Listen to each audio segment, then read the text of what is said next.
Agence Dunia Travel Service ako abibu nyamasegi folike kanyesi akasango hiji deumo au munu yedana takadaka au ka hiji labeni akechugo nyumana nantara herala kasegi herala dumunun kay berebereli kay nam moko be jien fenfena u ba bela jelen kanye donc ambu foku barkada directeur minto ma no fe no e Amadou Maïgaye ajora jorola nyamo ya ko fenfen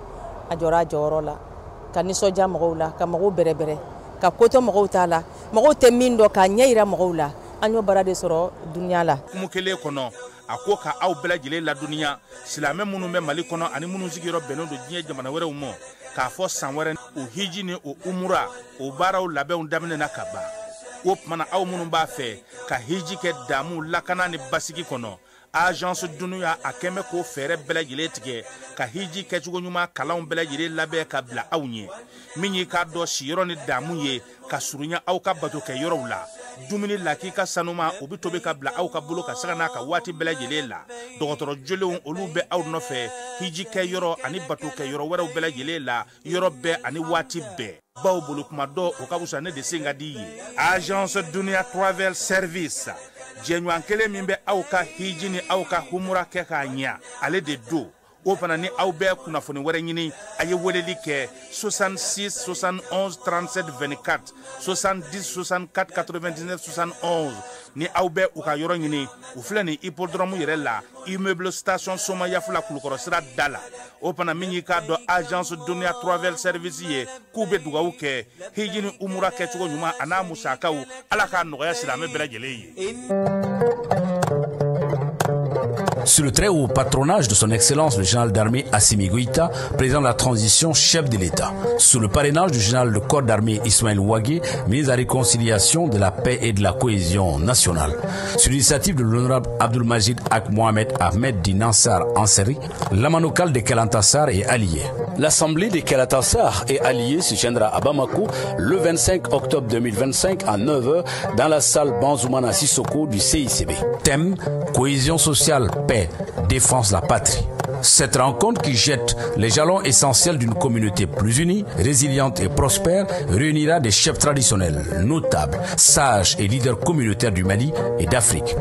Tous au CICB ce 25 octobre pour bâtir les fondements d'un Mali un et indivisible.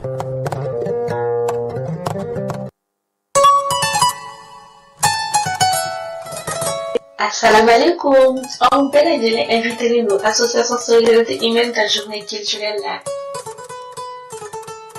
Le 26 octobre 2025 à l'adresse 4 rue de Babeuf 93 100 Montreuil. À quel nous artistes charmants ou les canards et des juristes qui vont venir vous éclairer sur certaines nouvelles lois. Votre présence est vivement souhaitée. À très bientôt.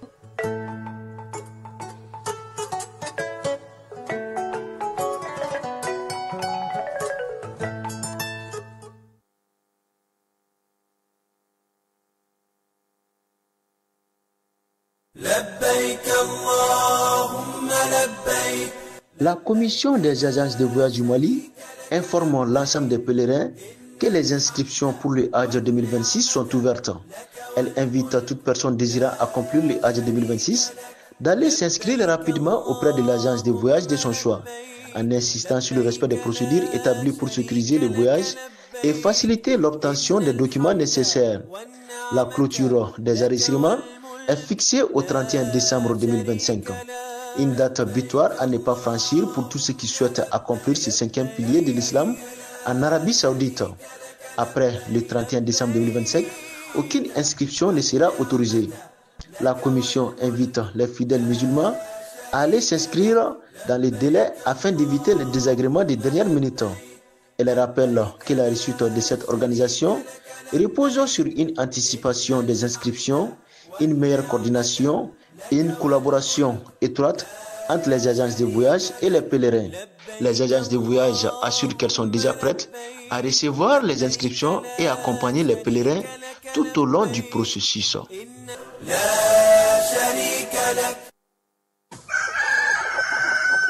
Festival Gilia de volaille, Nenia Tako Foloi, kama mafɛnw ɲɛnama ani u jenini sɛw kamiw pigeon kulokulobaw tɔnkɔnɔw kɔnɔsogontiw duguduguw fo ka taa se kayi n'a ɲɔgɔnnaw ma a baara bɛɛ lajɛlen labɛnna association Tom Dollar AMSTD ani radio Kiledu ka baarakɛɲɔgɔn kɔnɔna la nin tako fɔlɔ in a bɛ daminɛ novembre kalo tile 26 ka fori a tile 30 san 2025 terrain Shaba min filɛ nin ye Lafiyabugu a yɔrɔ man jan Monument Cabral o yɛrɛ la aw minnu ye kamamafɛn marabagaw ye aw minnu ye kamamafɛn tobibagaw an'a jeninbagaw ye siyɛjennaw n'a ɲɔgɔnnaw aw kana sigi cogo si la aw ye aw bolofɛnw lakodɔn ka na aw tɔgɔ sɛbɛn nin ɲɔgɔn kunbɛn belebeleba in na n'an ko ma Festival Grillade de Volaille ni aw mago bɛ kunnafoni wɛrɛw la a ye weleli kɛ 76 42 42 02 walima 65 88 72 76 Plakasuma o tere man ɲi a ye wuli joona ka na aw sigiyɔrɔ maminɛ ni Festival Grillade de Volaille denfaya minan sigilen bɛ cɛba min kɔrɔ o ye Saka Aliseni Kamara ye président délégation spéciale commune Kati kɔnɔ a denbaya mina Madame Diallo Jarafa Gakuye promotrice lycée Beydi Kunanji Mbadew Festival Grillade de Volaille n'a bɛ kamamafɛnw kofɔ nin ye a tako fɔlɔ ye aw kana to cogo si la nin ka lakale aw ye. Cakɛda mun sigilen bɛ adamaden tɔgɔ la kunnafoniya lakanali kama Mali la n'a bɛ f'a ma ko autorité de protection des données à caractère personnel APDP u kɛlen don ka wulikajɔba daminɛ Bamakɔ suguba kɔnɔ wulikajɔ in laɲini ye jumɛn ka ɲɛfɔli kɛ ka fɛsɛfɛsɛli kɛ ani ka suguba kɔnɔmɔgɔw dɛmɛ ka formalité déclarative ka se ka o musaka sara ka sɔn ka wuli ka bɔ u sigiyɔrɔ la formalité déclarative bɛ se ka ta vidéo surveillance kan a bɛ se ka ta gestion clientèle kan a bɛ se ka ta gestion de la paix kan o n'a ɲɔgɔnna caman missionnaire ninnu u labɛnnen don APDP gilet la ka APDP bati d'u ma ka tila ka ordre de mission officielle dilan ka d'u ma formalité déclarative ninnu a musaka bɛɛ lajɛlen bɛ se ka sara trésor paye fɛ trésor paye ye falandɛrɛ dayɛlɛlen ye jamana ɲɛmaaw fɛ walasa jamana kɔnɔdenw bɛ se k'u ka redevance bɛɛ lajɛlen sara ka sɔrɔ u ma wuli ka bɔ u sigiyɔrɔ la trésor paye bɛ labaara i ka téléphone ou bien ordinateur fɛ o musaka ninnu saralen a jagoyalen don APDP agent kan u ka reçu d'i ma reçu min sanfɛ i b'a ye i ye musaka min bɔ i y'a bɔ kun min na QR code dɔ b'a la i bɛ se k'o scanner walasa ka a sɛbɛntiya k'a fɔ k'i ka sarali ɲɛna APDP b'a da jamana kɔnɔdenw tulo kan k'u ka agent minnu bɛ terrain kan u labɛnnen don ni gilet ye ka tila ka APDP badge d'u ma ani APDP ordre de mission officielle nin wulikajɔ in fɛ APDP bɛ k'a ka service gɛrɛ jamana kɔnɔdenw na walasa adamaden tɔgɔ la kunnafoniya lakanali bɛ don ba la an ka jamana kɔnɔ. Yirimajɔ Atetebugu 759 logement min ye école franco-arabe Kalifa Kasoge ye san kelen baaraw daminɛnen kɔfɛ denbaw y'u ka nisɔndiya yira ɲilansa min ye jardin d'enfant ye ani k'a daminɛ première année ka taa bila min ye 7e année na o tɔgɔsɛbɛn saraw ye 1000 ye kalo sara kɔni o ye 1000 ani 500 ye école franco-arabe Kalifa Kasoge ale dayɛlɛkun ye aw ka denmisɛnw bɛ se ka faamuyali kɛ cogo min na diinɛ ale taabolo la diɲɛ ale kɛcogo la o de la sa école karamɔgɔ mafalenbaw b'u bolo arabukan ale ni tubabukan na min ye kalan kɛcogo ɲuman hukumu kɔnɔna na école franco-arabe Kalifa Kasoge u kɛlen don ka panneau solaire sigi ka jibondow fana sigi yaasa denmisɛnw bɛ se ka baara kɛ cogo min na yaasa k'aw denw tɔgɔ sɛbɛn sa a ye boli joona ka taa min ye Yirimajɔ Atetebugu 759 logement olu ka sugunin fitinin kɛrɛfɛla la ka taa denw tɔgɔ sɛbɛn école franco-arabe Kalifa Kasoge ale kɔnɔna na daw yɛlɛlen don don o don sɔgɔma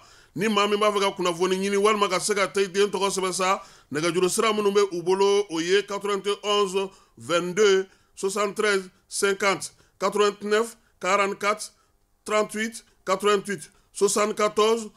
02 93 95 walima 64 15 69 93 école franco-arabe Kalifa Kasoge ale ka laɲini aw ka denmisɛnw ka se ka kalan kɛ nanzarakan ani ka se k'u ka diinɛ dɔn ka diɲɛ fana k'o dayɛlɛlen to u ye a y'aw boli joona sabula plasiw olu ka dɔgɔ kosɛbɛ.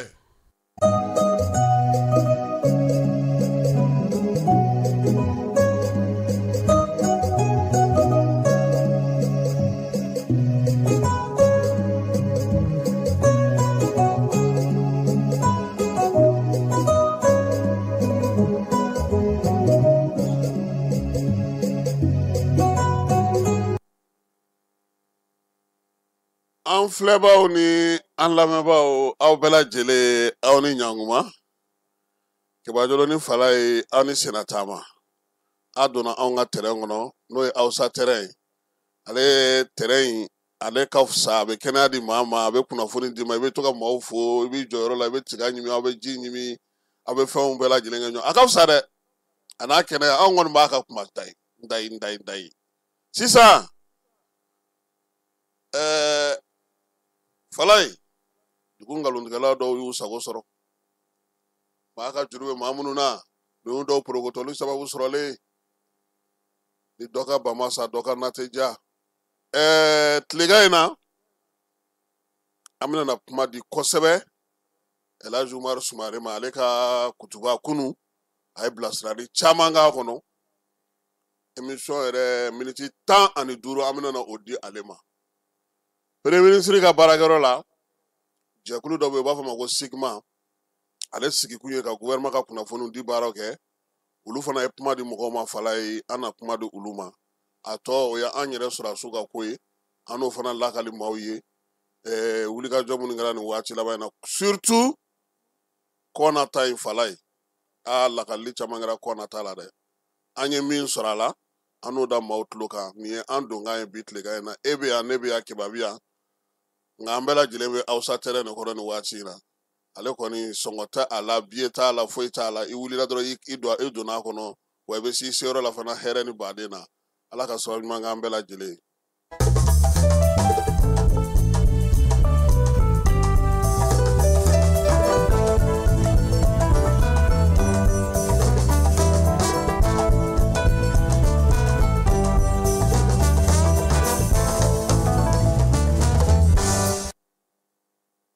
fala ye kabi araba tɛmɛnen an ka wolomasiri tabaw ye yɛlɛma don jɔyɔrɔko la nka min ye maa minnu y'u jɔyɔrɔ bila a ma kɛ n'a sɔrɔ ko u ye kɔlɔlɔ sɔrɔ walima ko b'u da la n pa ye to u la bi o t'u la sini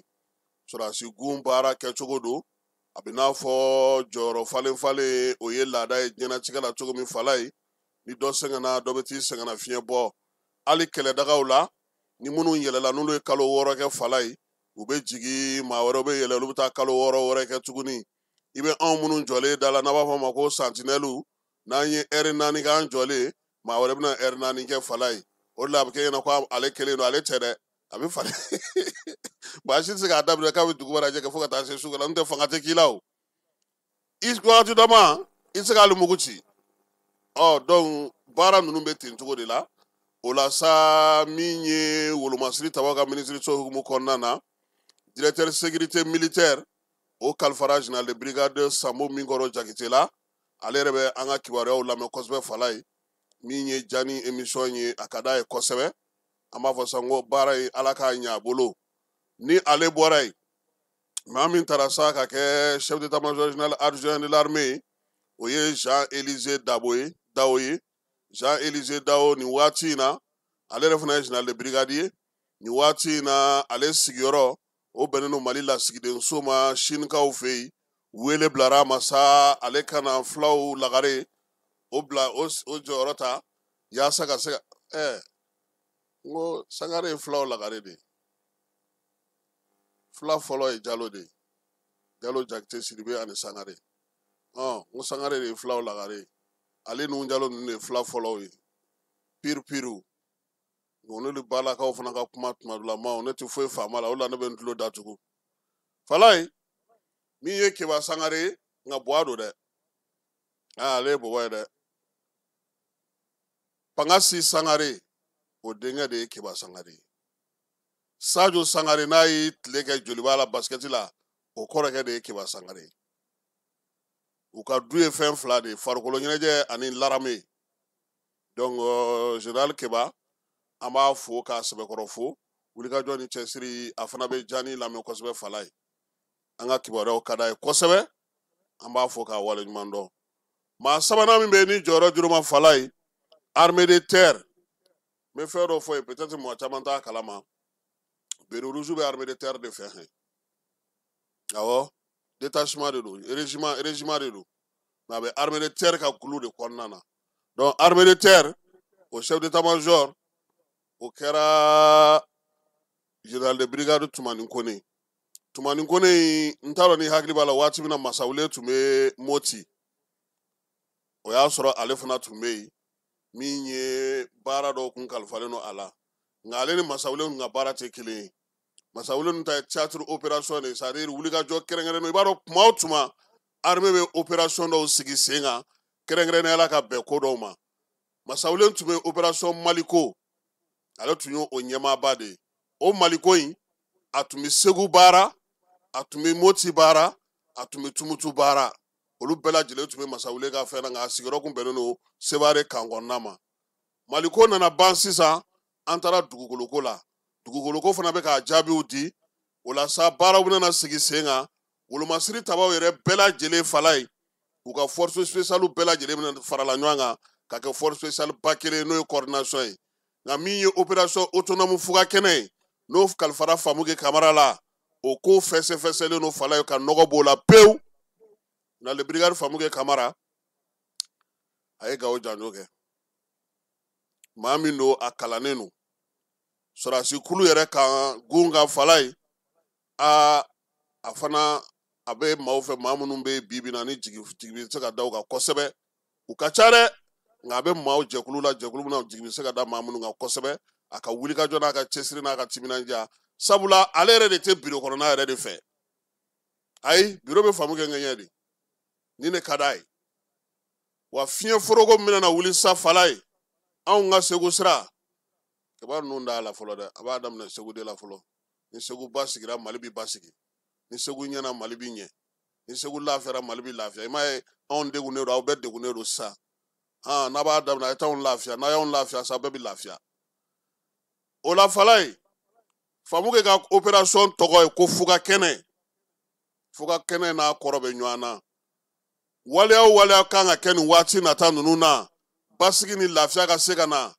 E ye policier ye, i bɛ baara kɛ togoda dɔw la, Famuke mago bɛ s'i ma. I ye gendarme ye, a mago bɛ s'i ma. I ye eaux et forêts ye, i ye douanier ye, i ye policier ye, Famuke ni bɛɛ lajɛlen bɛna baara kɛ. Wa a ka taabolo la fala ye, min ɲinina fɛ, an k'an da k'an sunɔgɔ gundɔrɔ kan ka taa fo Segu. Siraba fɛn fɛn bɛ yen, tajina fɛn fɛn bɛ yen, baara fɛn fɛn kan ka sigi sen kan don nataw la, a cɛdenw bɛna d'a ma, a minɛnw bɛna d'a ma, a baara kɛcogo ɲuman o fana ɲininen don a fɛ. An b'a dɔn a bɛ nin ko in tɔgɔ ta, cɛ min don a b'a tɔgɔ ta. N'Ala n'a kira sɔnna ma. N'an bɔra yen, an bɛ taa kɛnɛ ka fala ye. Kɛnɛ kan nin kalo in tile 20, jamukan yɛrɛ tɔgɔ ye kɛnɛ kan ne o. An tɛ taa sɔrɔdasiw ka dagadaw la sa. Sɔrɔdasiw fɛ yen ko fɛn o fɛn mana f'i ɲɛna, n'i bilara ka taa ci la, ci bɛ ɲɛnabɔ yɔrɔ min, yen ne sago bɛ ci kɛcogo ɲuman na. A tubabukan ye min ye, le terrain commande. Voilà. Et cira dɛ, d'après Laurent Gbagbo, si on t'envoie, il faut savoir t'envoyer. E ni Ala n'a kɛra cɛ a fɔra e ɲɛna k'i kana ne nɛni ko ka taa. E nana sɔrɔ ne fa bɛ ye Famuke ɲɔgɔnnaw ye. N'i ye nɛni kɔni n'i bɔra da fɛ o y'i yɛrɛ nɔ ye o. Donc fala ye, le terrain commande, o hukumu kɔnɔna na Wolomasiri tabaw ka dagatigi n'o ye Baro kɛlɛtigi ye ko nin kalo in tile 23 min ye jakɔrɔ wɛrɛ k'aw fɛ yen, Bamanci wɛrɛ ni ɲuguwale kɛlen ka maaw ka jagaw minɛ, ka baganw bɛɛ lajɛlen fara ɲɔgɔn kan n'o ye misikuluw ye, u tun bɛ k'olu dɛndɛ k'u bɛ ba tigɛ n'u ye ka taa n'u ye. Moto 2 o gɔndɛrɛ la, Bamanci wɛrɛ minnu tun bɛ ka misi ninnu fɛ olu bɛɛ lajɛlen bɔra baara la pewu. Armée misi 600 a sera ka o sɔrɔ ka segin n'o ye ka na so. Kalo tile 25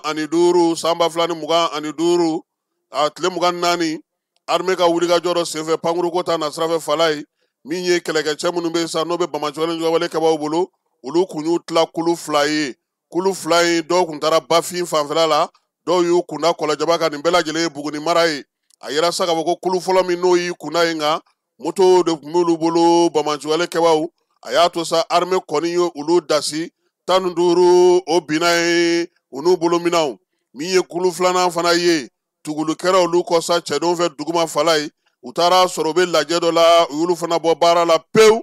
Min ye armée ye a y'i to fana na ɲɔnɔngaw fɛ yen u kun taara ka taa mobili dɔ dogo n'o ye pick-up ye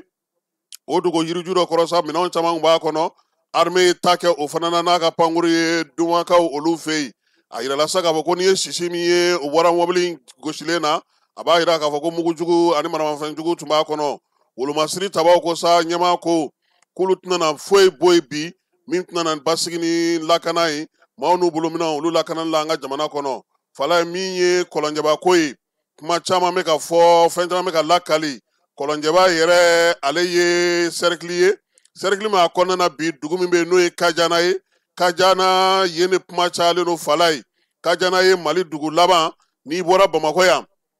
ka min ye Buguni tɛmɛ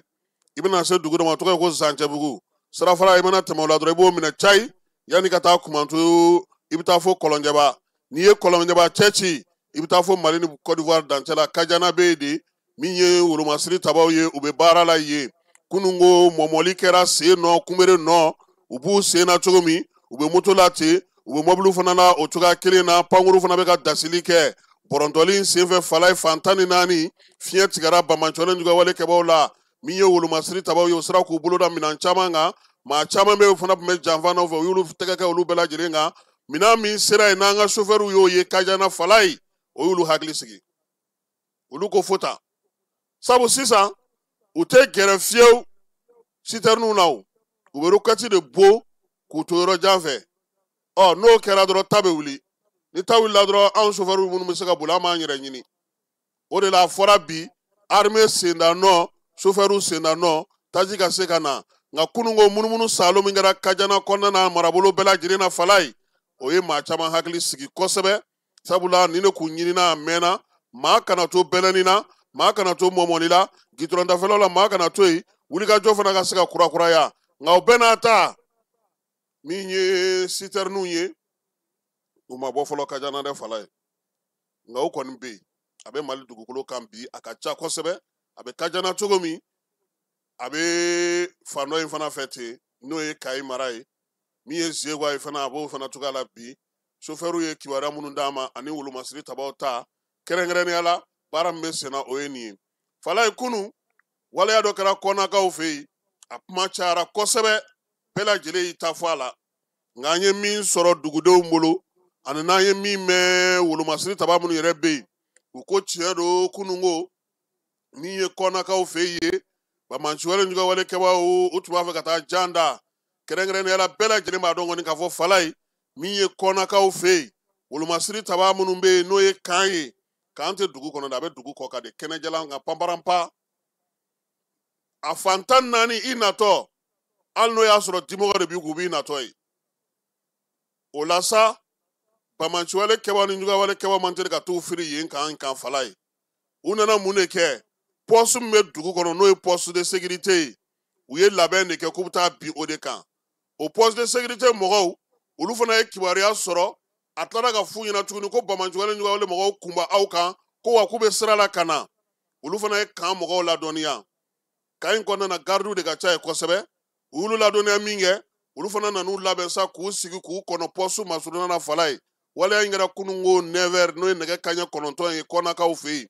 o la kibaruya sɔrɔlen olu nana sa ka na u da tu la k'u kɔnɔ ninnu nana fala ye u bɛ maa 20 ɲɔgɔnna bɔ moto 10 fila u b'a sanfɛ u nana ka jigin k'u hakilila tigɛ tuma min k'u bɛ taa kɛ poste in kan min ye sɔrɔdasiw ka kisɛ kɔnna olu ɲɛ minnu ye moto to yen k'u b'u senfa olu taara bɛn ni 12-7 dɔ da ye olu fana dasi ka t'u bɛɛ k'u bin ni ne kɛra kunungo kɔ na k'a ma minɛ poste ma minɛ wa armée yɛrɛ tilara k'u ka moto den ta ɲɔgɔnna k'a fara ɲɔgɔn kan cayi ka taa n'a ye u ka kan kɔnɔna na maa kelen a ma blessé an ka wolomasiri tabaw fan fɛ kunungo min kɛra kan na wa aw bɛ se ka wele kɛ fana kɔnakaw bɛ yen u tulo b'an na u b'a dɔn min kɛra ka se ka ɲininkali kɛ nin kɔni ye kunungo min kɛra kɔnakaw fɛ yen fala ye n'an bɔra yen an bɛ taa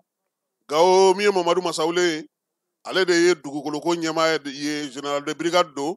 commandant théâtre dugukoloko o ɲɛmaaya bɛ ale bolo Gawo b'a ka mara kɔnɔ Menaka b'a ka mara kɔnɔ wa Kidali fana b'a ka mara kɔnɔ fala ye o hukumu kɔnɔna na sa Mamadu Masawule dɔgɔkun tɛmɛnen a ko maa minnu bɛ Ntakakaw fɛ yen n'u bɛ ka taa sanu bɔ k'a sɔrɔ yamaruya ma d'u ma k'u ka wuli yani kalo in tile 23 cɛ. Kalo tile 23 Masawule y'a ka cɛdenw bila ka taa kɛnɛ ka ye fala ye. Yangadi yen ye.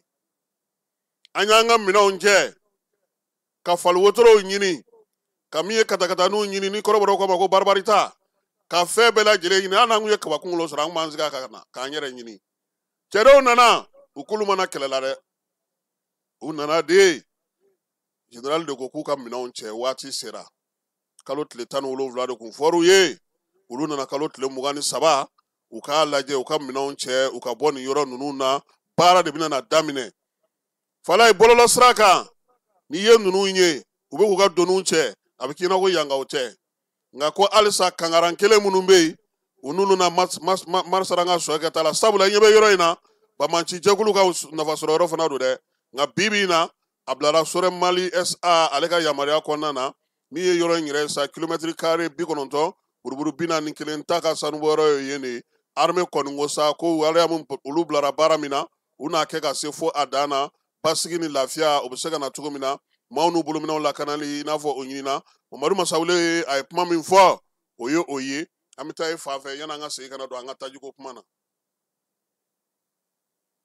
Dugutigi ni wari dafara e passe d'a kan ka sira di ne ma. Sunkalo e kunkolo a tɛ yen. Dugu wari ko o d'i ma fo dugu ani dugu dun wari t'a de. O kɔni kuma t'a la sa. E ka sama mɔnɛ to yen. I yɛrɛ ta. Sita Sidi ka numéro filɛ nin ye. Wari ci.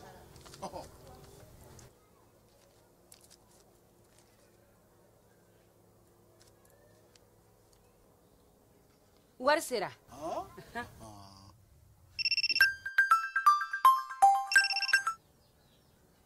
Allo i ye wari sɔrɔ o ɲɛna tiɲɛ yɛrɛ la ko ni sama bɛ maa min ɲɛ ko n komi t'i gosi. Ngonga. Sama mɔnɛ i yɛrɛ ta a sɔngɔ ka nɔgɔn ni Mali wari ci sira bɛɛ ye. Dépôt ye fu ye wari bɛ ci fu ni application ye wa bɔ sara ye musaka fitinin ye. Sama mɔnɛ ji ni courant bɛ sara n'a ye crédit bɛ ta n'a ye sanni feere bɛ kɛ n'a ye. Sama mɔnɛ nin y'anw maliyɛnw ta ye a y'a si filɛ ka nkalon bɔnda.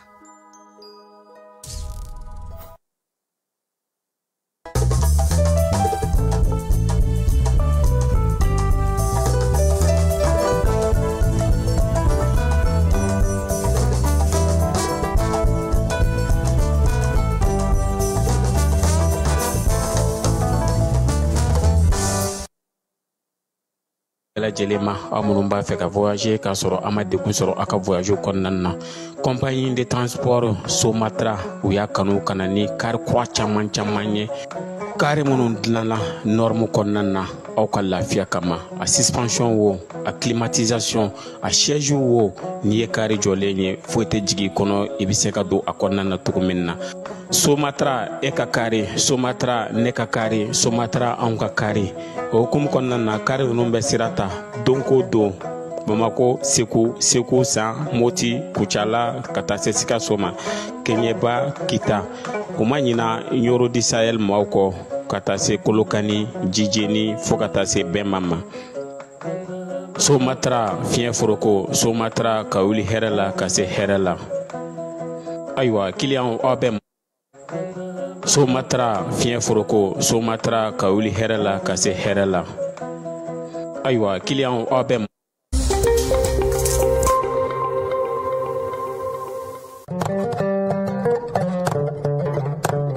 Sous le très haut patronage de son Excellence le général d'armée Assimi Goïta, président de la transition, chef de l'État. Sous le parrainage du général de corps d'armée Ismaël Ouagé, ministre de la réconciliation, de la paix et de la cohésion nationale. Sur l'initiative de l'honorable Abdul-Majid Ak Mohamed Ahmed Di Nassar Ansari, l'amanokal de Kelantassar est allié. L'assemblée de Kelantassar est alliée se tiendra à Bamako le 25 octobre 2025 à 9h dans la salle Banzoumana Sissoko du CICB. Thème: cohésion sociale, paix, défense de la patrie. Cette rencontre qui jette les jalons essentiels d'une communauté plus unie, résiliente et prospère réunira des chefs traditionnels, notables, sages et leaders communautaires du Mali et d'Afrique. Tous au CICB ce 25 octobre pour bâtir les fondements d'un Mali un et indivisible. Général d'armée Assimi Goïta, président de la transition, chef de l'État. Sous le parrainage du général de corps d'armée Ismaël Ouagé, ministre de la réconciliation, de la paix et de la cohésion nationale. Sur l'initiative de l'honorable Abdulmajid Ak Mohamed Ahmed Dinansar Anseri, l'amanokal de Kelantassar est allié. L'assemblée de Kelantassar et alliés se tiendra à Bamako le 25 octobre 2025 à 9h dans la salle Banzoumana Sissoko du CICB. Thème: cohésion sociale, paix, défense de la patrie. Cette rencontre qui jette les jalons essentiels d'une communauté plus unie, résiliente et prospère réunira des chefs traditionnels, notables, sages et leaders communautaires du Mali et d'Afrique. Tous au CICB ce 25 octobre pour bâtir les fondements d'un Mali un et indivisible.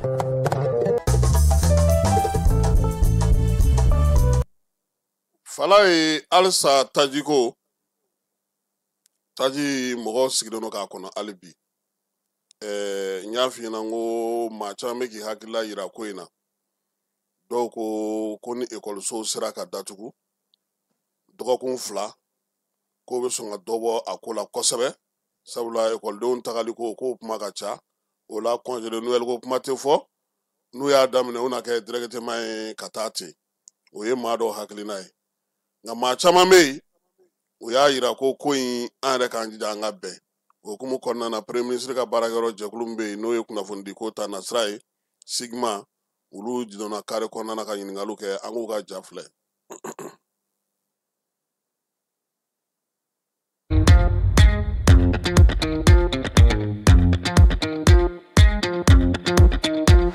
ami gɛlɛya mun kɔnɔ bi n'o ye carburant gɛlɛya ye malien bɛɛ b'a kɔnɔ bi donc an bɛ malien bɛɛ wele cɛ ni muso denmisɛn ni maakɔrɔba an bɛ bɛɛ wele bɛɛ k'a faamuya gɛlɛya nin kun ye min ye o de kama Assimi y'a fɔ an ye k'a fɔ ko n'an ko souveraineté prix ka gɛlɛn dɛ a prix ka gɛlɛn sabu n'i ko souveraineté gɛlɛya o gɛlɛya bɛ yen i kan k'i sigi ka o gɛlɛya de kɔnɔ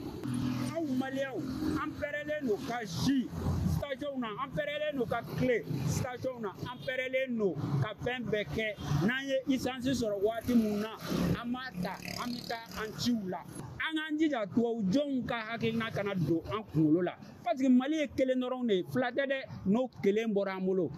an mako sara dɛ.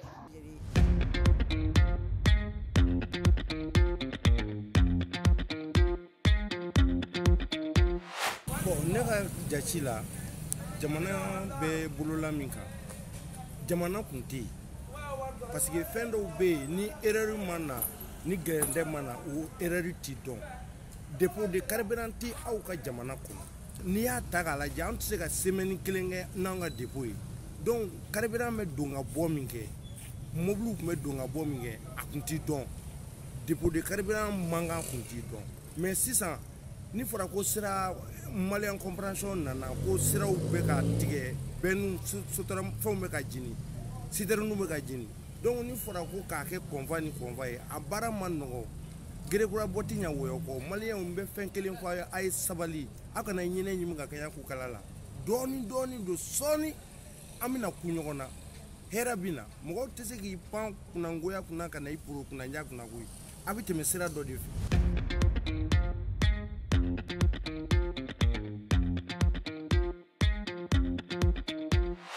hali bi an ka ɲɔgɔn minɛ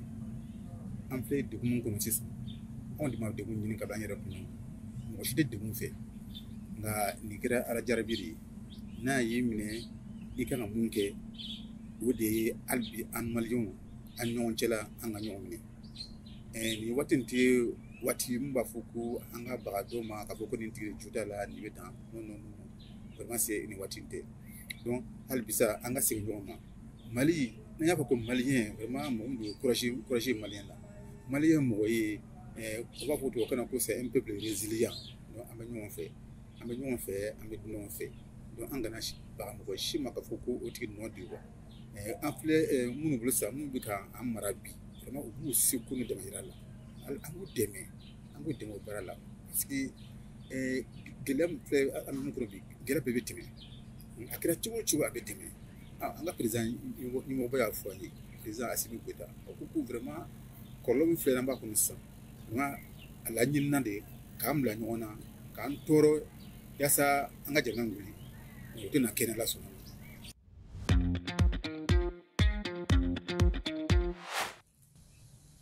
wɛrɛ t'an bolo ni Mali in tɛ an mana gɛlɛya cogo cogo an bɛ Mali in de kɔnɔ an bɛ don min na komi bi gɛlɛya bɛ jamana kɔnɔ a dɔrɔn tɛ maa si la maliyɛnw yɛrɛ k'a lajɛ an ka ɲɔgɔn dɛmɛ ni dɔɔnin bɛ min bolo an bɛ ɲɔgɔn dɛmɛ an ka fama ko in to yen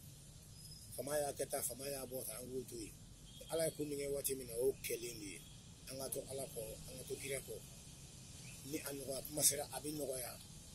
ni min litiri 2 bɛ min bolo dɔɔnin d'o ma ni litiri 1 min bɛ se ka dɔɔnin di min ma dɔɔnin d'o ma ne yɛrɛ min bɛ kuma la ne caman ka n sen na n bɛ kuma min na bi n bɔra n sen na n ka so n taara n den bila ekɔli la n sen na n nana baara la n sen na wa n bɛ segin n sen na n ye moto kolonko caman kɛ mɔgɔw ye n dɛmɛ pɔn sanfɛ telimanigiw b'a la u ye esansi kɛ n kun jakartatigiw b'a la u ye esansi kɛ n kun mana n ye dɔrɔn mɔgɔ wɛrɛ la a ka gɛlɛn dɛ an ka dɔ k'i kun n y'o caman sɔrɔ donc n b'olu mɔgɔw fo n bɛ barika da u ye ala k'u sara maliyɛnw an ka ɲɔgɔn dɛmɛ an ka fama ko in to yen an yɛrɛ kana k'a di ɲɔgɔn ma n'an bɔra kɔnɔ waati min na an bɛ ala fo ne ka kuma bɛ yɔrɔ min na o ye ne kɔni bɛ se ka min fɔ hakilina na maliyɛn bɛɛ lajɛlen de ye kelen ni gɛlɛya nana gɛlɛya n'a wagati don bon hɛrɛ fɛnɛ n'a a wagati don ni gɛlɛya nana an bɛ se ka an bolo di ɲɔgɔn ma an bɛ ɲɔgɔn minɛ wagatinin ko de don a bɛ tɛmɛ nin bɛ tɛmɛ fo an bɛ tila ka hɛrɛw sɔrɔ an bɛ tila ka kuma nin bɛɛ kɔfɛ ka sigi ka yɛlɛ kɛ ka baro kɛ an b'aw yɛrɛ b'a fɔ ni mɔgɔ ma muɲu i t'i si bɔ sɛfan na an bɛ muɲu de n'an ko jamana ka jɔ an bɛ muɲu ka sabali jamana bɛ dilan inshallah ne kɔni ye min faamuya la o ye an bɛɛ ka jɛ k'an bolo di ɲɔgɔn ma an ka hinɛ ɲɔgɔn na an ka magari ɲɔgɔn na an ka ɲɔgɔn dɛmɛ a bɛ tɛmɛ inshallah o kɔni ye ne ka weleweleda kan ye k'a fɔ bɛɛ ɲɛna bɛɛ ka hinɛ ɲɔgɔn na bɛɛ ka ɲɔgɔn minɛ an bɛɛ de ye kelen n'i ko ko Mali ka jɔ dɔrɔn f'i ka sabali an bɛɛ ka muɲu gɛlɛya n'a wagati de don a bɛ tɛmɛ inshallah o kɔni ye ne ka laɲini ye k'a fɔ bɛɛ lajɛlen hadamaden ala yɛrɛ y'an da diɲɛlatigɛ la nɔgɔya tɔɔrɔ hɛrɛ ni tɔɔrɔ ni kɛnɛya bɛ yen bana bɛ yen ni bana bɛ yen lafiya bɛ yen sɔrɔ bɛ yen kɔri bɛ yen o ye nin diɲɛlatigɛ yɛrɛ tagacogo ye bon Mali dun bɛ problème na bi a dogolen tɛ mɔgɔ si la ko dimi tɛ yen ɲɛdimi de don bɛɛ ɲɛ b'a la nka min y'a nafama yɔrɔ o ye bɛn de ye hadamadenw n'an ma bɛn ala ka dɛmɛ tɛ na de ka da min kan n'i ye jamana lajɛ a mana kɛ cogo o cogo gɛlɛya bɛ na ni gɛlɛya nana a bɛ ko gɛlɛya de kɔnɔ ka bɛn n'a ye ka ala deli ala b'an bɔ cogo min na o de ka fisa ni tension ka yɛlɛ tension yɛlɛlen tɛ foyi ɲɛ fɛn bɛɛ bɛ ɲini ala de fɛ minnu bɛ masakɛ la u bɛ ka ala deli ala ka nɔgɔya ma de aw minnu fana ye jamanadenw ye an bɛ ala deli ala ka nɔgɔya ni an bɛna bɛn na an bɛɛ bɛ hɛrɛ sɔrɔ kɔnɔ.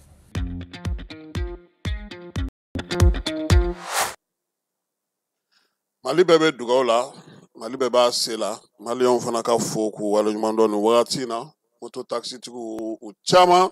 u ye taji di mɔgɔw ma maa caman fana ye mɔgɔw ta maaw bɛ ka yaala ka jisumaw fana di fala ye an k'o fana fɔ o fana bɛ ka kɛ mɔgɔ caman fɛ musow caman Pako Jikɔrɔni sira ninnu kan jɛkulu denmisɛnnin jɛkulu yɛrɛ fana wulila k'u jɔ sisan olu fana bɛ ka ji di min ye an ma taa maaw ye olu fana bɛ ka ji di yɔrɔ caman na nin bɛɛ la fo an ka sɔn de fala ye k'a fɔ ko an bɛ waati min na a ma nɔgɔn waati nɔgɔma o sɔrɔli o tɛ taa degun kɔ yaasa degun ka na fo an ka limaniya an ka sɔn k'a fɔ an bɛ diinɛ minnu na olu ye minnu fɔ an ye an ka olu lamɛn o la bi an y'a kanu ka Elhaji Umaru Sumare ale ka kununko kutuba miniti 15 ta o la k'o di a bɛ tali kɛ jogoko kan an ka jɛ ka o lajɛ. A fɔ ala tɛ e fana to ji la ten wa e ɲɛna ala ye gɛlɛya se Firawuna ma cogo min ko ala tɛ se k'o si fana ma wa ala ka hakili ɲuman d'an ma Karunu bɛ min nafolo min bi an bɛ ka ɲini ko jugu dɔrɔn de la nafolo bi na an kɔni bɛ ɲɛnamaya mun na bi an bɛ ɲɛnamaya mun na bi fo ala hinɛna mɔgɔ min na mais bɛɛ bɛ k'a ɲini de n k'a ɲini hali ni n ka lahara tiɲɛna n k'a ɲini hali ni n ka lahara tiɲɛna o de b'anw ka ayiwa sigiw la bi an'an ka diɲɛ in kɔnɔ Karunu yadara a ko innama utituhu ala ilmin indi n ka dɔnni de ye n ka nafolo di yan fa khasafna bihi ala ye a kɛ cogo jumɛn ka dugukolo cɛfɛrɛ a n'a ka nafolo o lahara fɛn tɛ bolo n b'o fɔ yan waati bɛɛ miliyari ni fila o fana n'i y'o ɲuman sɛgɛsɛgɛ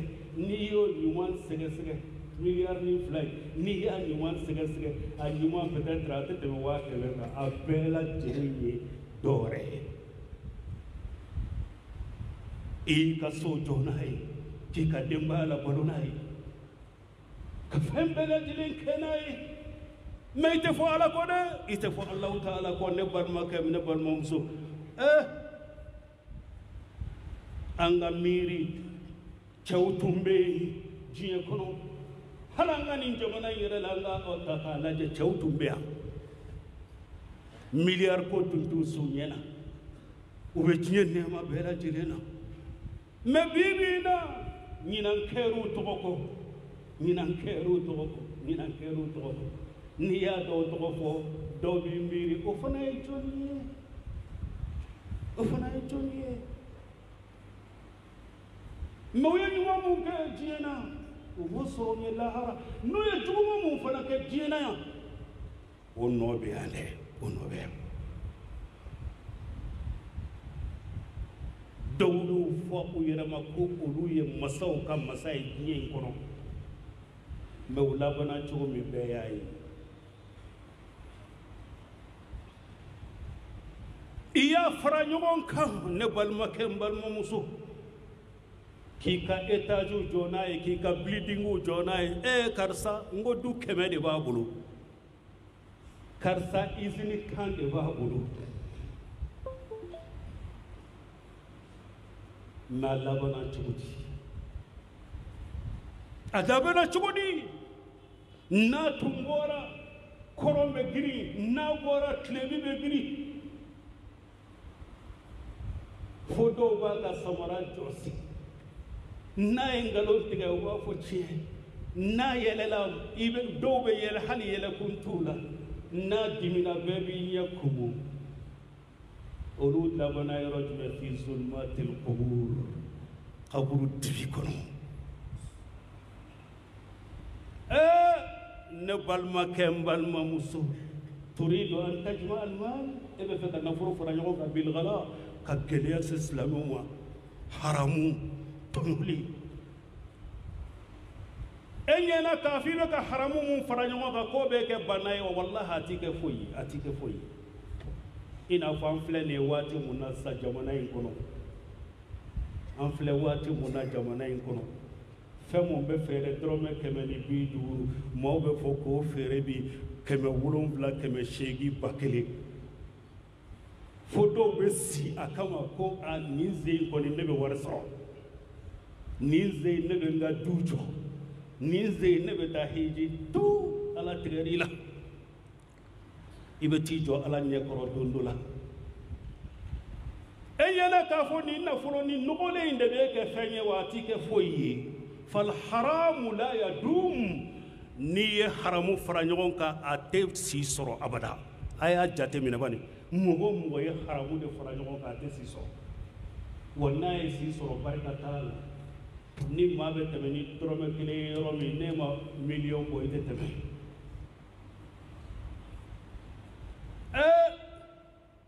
i labɛn dɛ feere jugu kɛbaga minnu bɛ ka gɛlɛya se hadamadenw ma sisan bi an b'o de fɔ bi maa dɔw bɛ yen olu bɛ ka gɛlɛya se hadamadenw ma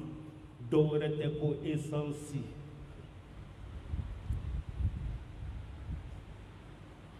e yɛrɛ b'a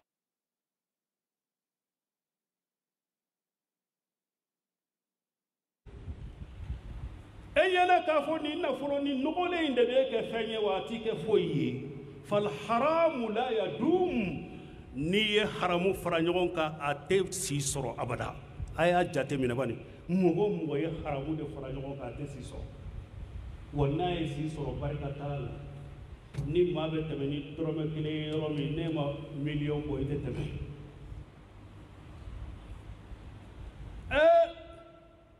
i labɛn dɛ feere jugu kɛbaga minnu bɛ ka gɛlɛya se hadamadenw ma sisan bi an b'o de fɔ bi maa dɔw bɛ yen olu bɛ ka gɛlɛya se hadamadenw ma dɔw wɛrɛ tɛ ko esansi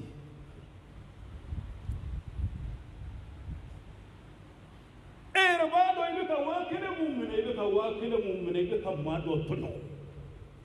ibe ka wa kele mu mine est-ce que halala don wa ne balma kem balma muso ikera geleya sababu ye ala kira don ko ago ala hinena mugo min na ye fere ke abe fere ke nogoya la abe fere ke nogoya la fɛn mun bɛ san dɔrɔmɛ kɛmɛ n'i y'o feere 1000 ne balimakɛ n balimamuso est ce que i ye nɔgɔya kɛ wa i ma nɔgɔya kɛ o mɛ i sigi dɛ 1000 mun n'i y'a ta 1000 in bɛ sigi i ma a bɛ sigi i ma radon fili mɛ i b'a dɔn a problème min bɛ sayaziduka Allahu faqran ala bi kɛ fantan ye ka tɛmɛ fɔlɔ i tun bɛ fantanya mun na a y'a f'u ye k'u bɛ ka wari mun fara ɲɔgɔn kan sisan n'u ɲɛna k'a fɔ nin wari in de b'u kɛ fɛn ye k'a t'u kɛ fɛn ye koyi wa u ka fantanya de bɛ juguya u ka fantanya de bɛ juguya ka d'a kan i kɛra sababu ye ka gɛlɛya se hadamadenw ma wa foyi t'a tigilamɔgɔ ɲɛ lahara dɔw fo n'a kɛra pɛridi ye ne kɔni bɛ kabakoya hadamaden na nin diɲɛ mun filɛ fɛn cɛɲumani mɛ lahara don n'i donna a banna diɲɛ bɛ mun fɔ i ma li diɲɛ b'a fɔ hadamaden baara kɛ ne an tali e ye ne de ta ye diɲɛ bɛ nin de fɔ hadamaden mɛ lahara bɛ mun fɔ a b'a fɔ baara kɛ ɲe ne de ye ta ye lahara ko ale y'an ta ye diɲɛ ko e y'ale ta ye hakilima i kan ka jumɛn ta mɛ anw ka nin jamana ninnu kɔnɔ anw ye diɲɛ de ta ka lahara to yen dɛ an ka kɛwale bɛɛ lajɛlen b'o yira wal-akhira khayrun wa abqa lahara hɛrɛ b'o de la wa o de bɛ d'u ma an bɛ Alahu taala deli ala kana natabaya ala kana don an dusukun na ala kana natabaya don an dusukun na hazihi dunya nɛɛma mun bɛ nin diɲɛ kɔnɔ sanga ni fitini mɛ lahara dun nɛɛma khuludun o tɛ ban diɲɛ ni lahara bɛ komi cogo min n'i ye i bolo ŋɔni don b'a la a bɛ wuli ni ji jumɛn ye foyi diɲɛ ni lahara bɛ ten de wa don dɔ la ɲinan bɛ k'aw kɔ feerejugu kɛbaga gɛlɛya sebaga silamɛw ma ɲinan bɛ k'i kɔ don dɔ la wa i bɛ ka mun fara ɲɔgɔn kan lahara don o de bɛ taa kɛ tasuma y'i kan an bɛ ala deli ala ka hakili ɲuman d'a ma ala kana diɲɛ kan ka hami aqulu qawli hadha wa astaghfirullah li wa lakum min kulli dhanbin fastaghfiruhu innahu huwal ghafurur rahim.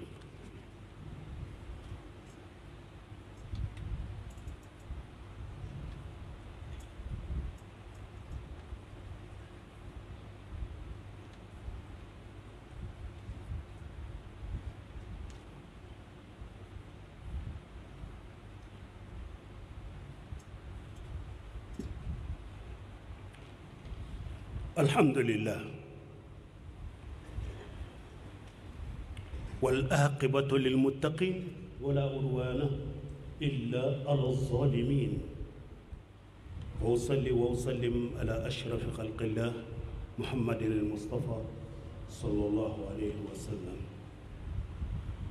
أما لا تنوك جميع الله تعالى في قصر الشايا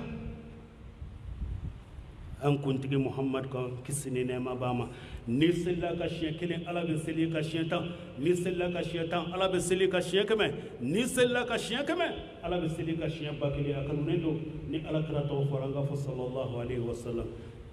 ne balimaw diɲɛ minnu don u bɛ mun fɔ k'a waati de ye nin ye dɛ lahara ko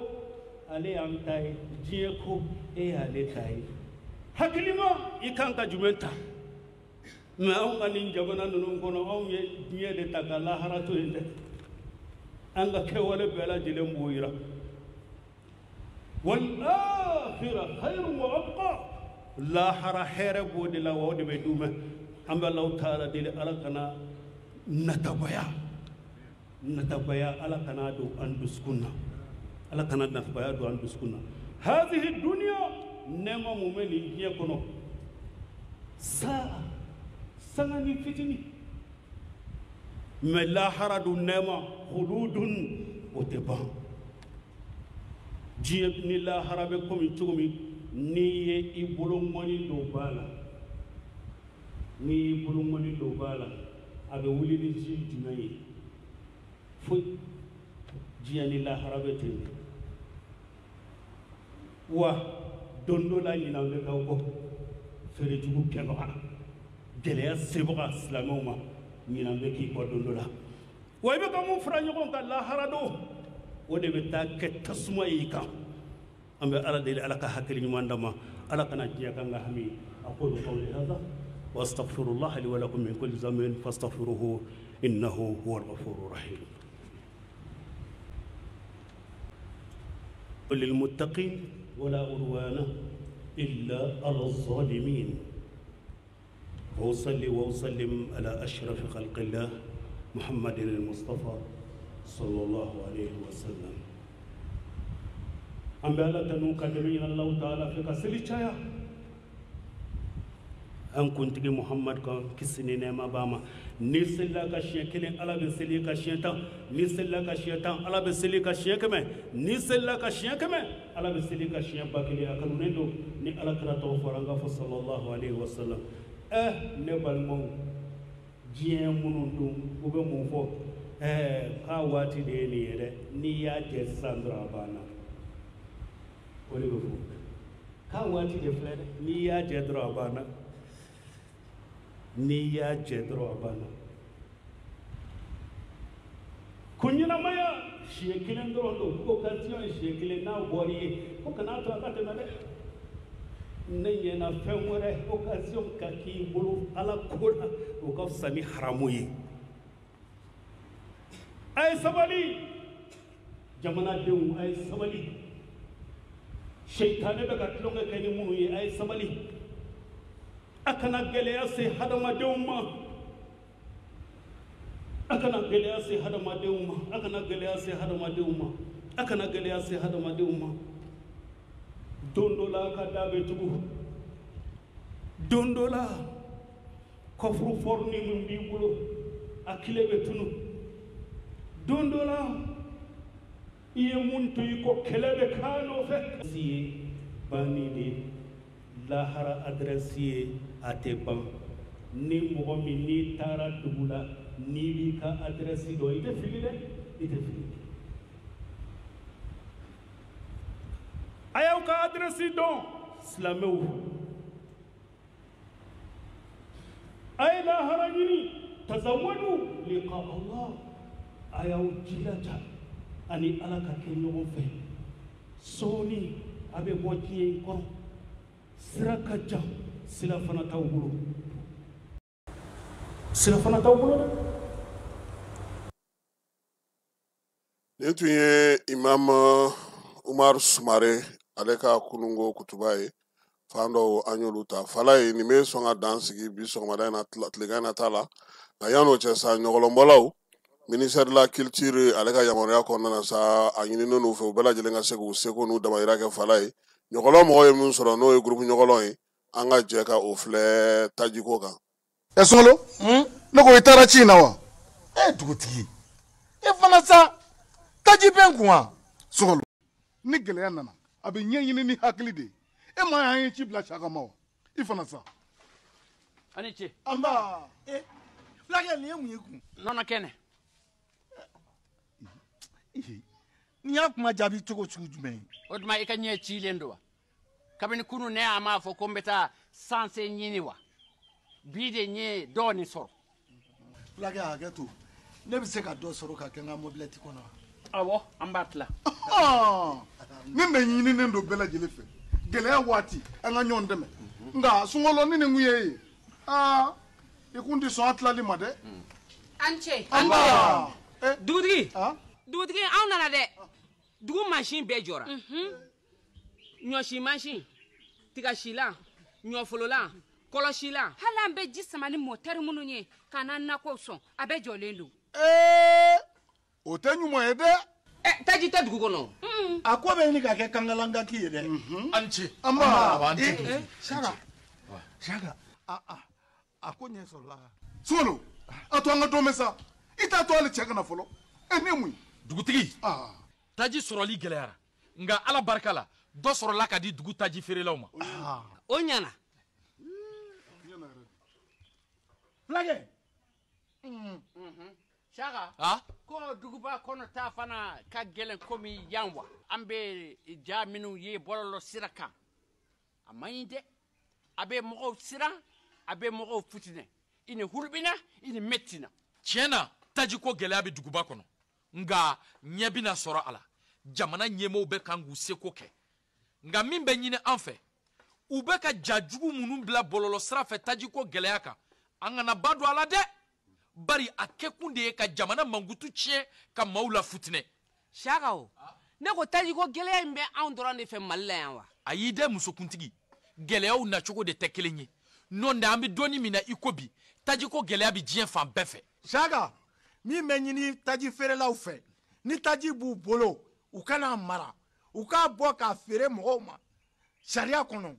an bɛɛ de ye kelen ye o nin waati de la mɔgɔw kan k'u ka fasoden ɲumanya jira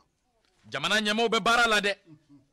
wa u bɛ ka fɛɛrɛ sugu bɛɛ tigɛ yaasa jamana mago bɛ taji hakɛ min na o ka don jamana kɔnɔ lakana kɔnɔ ala k'o se d'u ma ngɔnga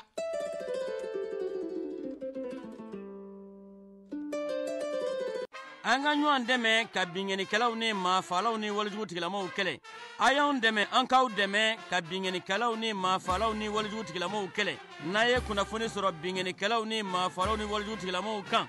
a ye nɛgɛjuru ci dɛmɛso la nɛgɛjuru sira fɛ wari tɛ sara min na 80 00 11 20 walima 80 00 11 22